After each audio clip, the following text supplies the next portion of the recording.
তছনছ হয়ে গিয়েছিল ব্রহ্মসে, আর সেই বিমান ঘাঁটি এবার নতুন করে তৈরির চেষ্টা করছে পাকিস্তান। নিউজরুম থেকে আমি শুক্লা রয়েছে আপনাদের সঙ্গে এবং আমি জানাবো পাকিস্তান সেনার সঙ্গে জঙ্গি যে কতটা ওতপ্রোত তার আরও একটা উদাহরণ কি সেটা জানাবো অবশ্যই। আর আমি আপনাদের যে খবর জানাবো, এবার সামনে আসতে চলেছে বাংলার প্রকৃত ফাইলস, গোপাল পাঠার জীবনী প্রকাশিত হতে চলেছে, জানাবো সেই সম্পর্কে।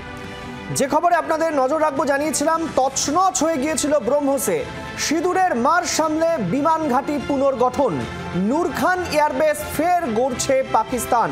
পুনর্গঠনের কাজ পুরোদমে চলছে, উপগ্রহ চিত্রে ধরা পড়েছে সেই ছবি। ইসলামাবাদ থেকে 25 কিলোমিটারেরও কম দূরত্ব। অপারেশন সিঁদুরের সময় 10ই মে হামলা করে ভারত।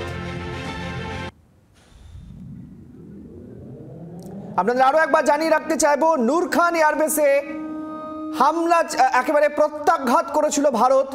নূর খান এয়ারবেস গুড়িয়ে দেওয়া হয়েছিল এবং এই স্ট্র্যাটেজিক দিক থেকে নূর খান এয়ারবেসের কথা আমরা ইশাকদারের মুখেও শুনেছি, পাকিস্তানের প্রতিরক্ষা মন্ত্রীর মুখেও আমরা শুনেছি যে নূর খান এয়ারবেসকে কিভাবে তছনছ করে দেওয়া হয়েছিল ব্রহ্মসের মাধ্যমে। বা সেই নূর খান এয়ারবেসের স্যাটেলাইট পিকচার সামনে এসেছে, যেখানে দেখা যাচ্ছে যে নূর খান এয়ারবেসকে নতুন করে তৈরি করা হচ্ছে। অর্থাৎ পাকিস্তানে যে ভয়ঙ্কর প্রত্যাঘাত করেছিল ভারত, এখনও সেই নূর খান এয়ারবেস স্ট্র্যাটেজিক এয়ারবেস বলা হয়।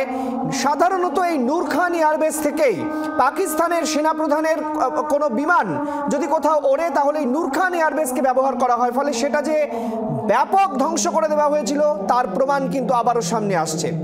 রাজীব আমাদের প্রতিনিধি এই মুহূর্তে টেলিফোন লাইনে রয়েছেন। রাজীব, জানতে চাইবো যে পাকিস্তান যতই বলুক ভারতের মারে তাদের কিছু হয়নি, কিন্তু ভারতের মারে যে মাজা ভেঙে গিয়েছিল এটা তার প্রমাণ। এতদিন পরেও মাজা সোজা করে দাঁড়াতে পারছে না পাকিস্তান।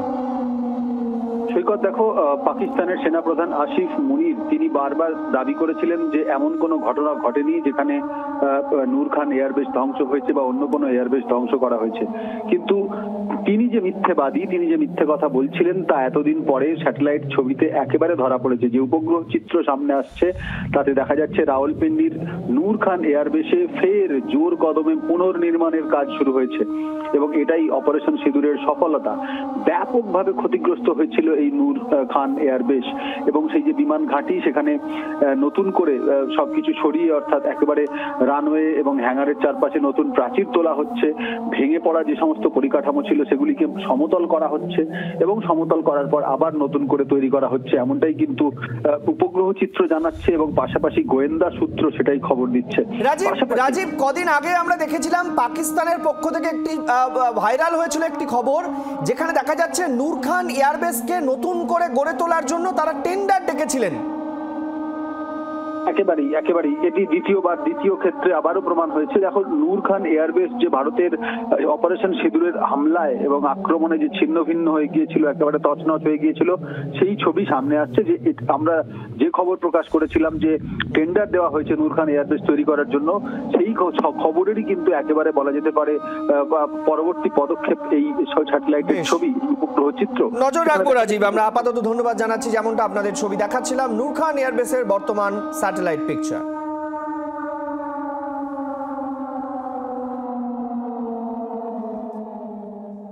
আর এবার যে খবরের দিকে নজর রাখতে হচ্ছে, পাকিস্তান সেনার সঙ্গে জঙ্গিদের যে একেবারে আলাদা করা যায় না, এর আগে একাধিক ছবিতে আপনারা দেখেছেন।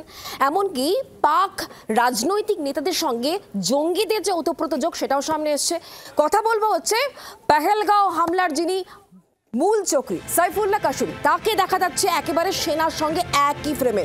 আর এরপরেই কিন্তু বোঝা যাচ্ছে যে পাকিস্তান সেনার সঙ্গে জঙ্গিরা একেবারেই সম্পৃক্ত।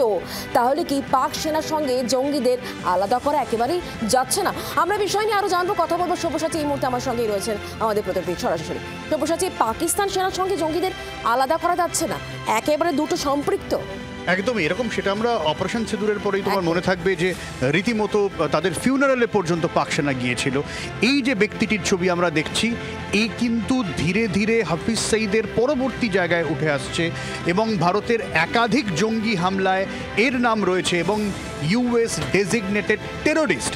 এবং এই সন্ত্রাসবাদীর সঙ্গে যখন পাক সেনার ছবি দেখা যাচ্ছে তখন স্পষ্ট যে লস্কর এবং জামাতুদ্দাওয়া, যার কোমর ভারত ভেঙে দিয়েছিল, তাকে আবার নতুন করে পুনরুজ্জীবনের চেষ্টা করছে। যেমন নূর খান এয়ারবেস সেটা নতুন করে গঠন করার চেষ্টা চলছে, ঠিক তেমনভাবে এই সন্ত্রাসবাদী জঙ্গি সংগঠন তাদেরও কিন্তু নতুনভাবে আবার ঢেলে সাজানোর চেষ্টা করছে পাক সেনা। এবং যেহেতু হাফিজ সঈদ মানে দীর্ঘদিন ধরে একেবারে মার্কা মারা হয়ে গিয়েছিলেন, তার জায়গায় এই সন্ত্রাসবাদীকে নতুন করে নিয়ে আসা হচ্ছে এবং তার ফলেই সেই যোগসাজশ কিন্তু এখনও স্পষ্ট যে পাক সেনা ঠিক কোন জায়গায় গিয়ে এই সন্ত্রাসবাদীকে মদত দেয়, এই ছবিতেই তা স্পষ্ট হয়ে গেল আরও একবার। মাথায় রাখতে হবে যে মার্কিন মদত রয়েছে পাকিস্তানের ওপরে এবং আমেরিকা এবং চীনের সঙ্গে টানাপোড়েনের জায়গায় যখন এই ছবি সামনে আসে, যেখানে এসসিও সামিটে গিয়ে বড় বড় কথা বলে এসেছিলেন শাহবাজ শরীফ, নিঃসন্দেহে আর একবার অস্বস্তিতে পড়তে হবে সেই পাকিস্তানকে। শুক্লা। বাংলার আওয়াজ, বাঙালির আবেগ, জি 24 ঘন্টা।